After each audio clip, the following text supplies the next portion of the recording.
Elections underway right now. They're voting in Israel. Meanwhile, here in the U.S., Democrats and Republicans on a Senate panel are launching an investigation into taxpayer dollars provided by the Obama administration to an American nonprofit group. Now, that group is campaigning against the Israeli Prime Minister Benjamin Netanyahu. Former Deputy White House Chief of Staff Karl Rove has a problem with that.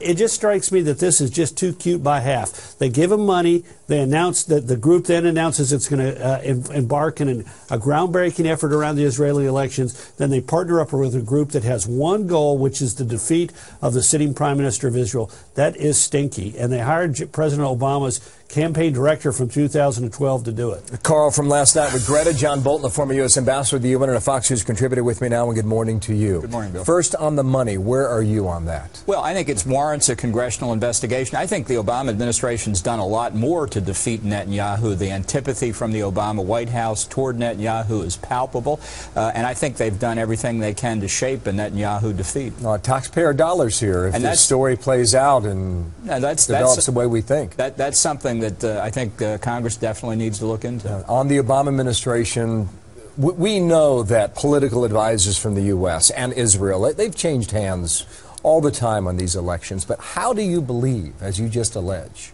that the Obama administration has undermined Netanyahu's re-election? Well, I think the president's trying to say that he can't deal with Netanyahu. He's saying to the Israelis, if you want somebody who can deal with me, you've got to get rid of him. I think that motivated the attack on Netanyahu's speech to the joint session of Congress. And I think that the whole atmosphere the president's trying to create is intended to be unhelpful to Netanyahu. We'll see if that works. Yeah, we'll see if that works indeed. What if Netanyahu loses? Well, I think the main cause of the loss will be dissatisfaction with economic policies in Israel. Although Netanyahu's focused on security issues, I think there are a lot of economic issues that motivate the voters. But no doubt there will be a major change in Israel's foreign policy, both with respect to dealing with the Palestinians, with respect to dealing with Iran's nuclear weapons program. And I think it means almost certainly that Israel will not interfere with the deal the president is desperately trying to cut with Iran.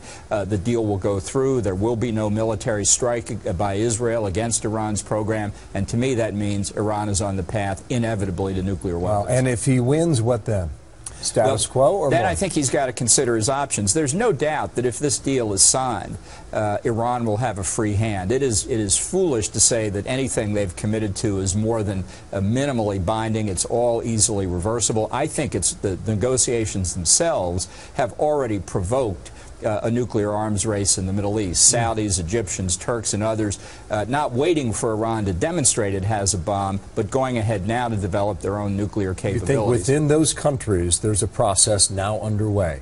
Saudi Arabia, Egypt and Turkey, all of them, Egypt. And maybe more, because they see that if the United States isn't going to stop Iran, they have to look to their own defenses and get a nuclear capability. I think the Saudis could purchase it from Pakistan very quickly. Others may have to go through the process of building nuclear reactors and gaining control over the nuclear fuel cycle. But there's no doubt, nobody in the Middle East wants Iran to have nuclear weapons. They see this deal, as do American critics of the deal, as an open highway for Iran to get. Wow, that is a steep charge. So that race is already underway, you believe? I think these negotiations have accelerated what would have happened on the day we knew Iran had a nuclear weapon. I think the Saudis and others now foresee it as essentially inevitable, and they're not going to wait. They're going to act now while there's still time, in their view. Come back to the Netanyahu issue. There are those who are already saying 2 weeks ago when he came here to the United States and spoke before that joint session of Congress, joint meeting of Congress, that was a miscalculation, that he actually should be giving more time and attention to the economy back in Israel. True or not?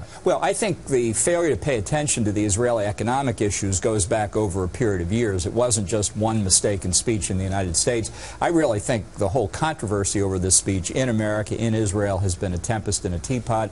I think if Netanyahu comes in second, which doesn't necessarily mean he won't be prime minister, but if he comes in second, if Likud finishes behind the opposition, it will be because people believe he did not carry through on his election promises to open up the Israeli economy more. And unfortunately, that you lay at Netanyahu's own door. Right. Whether he wins or loses narrowly, you can still form a coalition that would keep him in power. Yeah, that's the tricky part of this. We may be in for a period of real uncertainty in Israel as these coalition negotiations play out. We may know the election results tonight, but we won't know who the next prime minister is possibly for quite some time. Great to see you in person. Thank you, John Thank you, Bolton, Bill. the ambassador.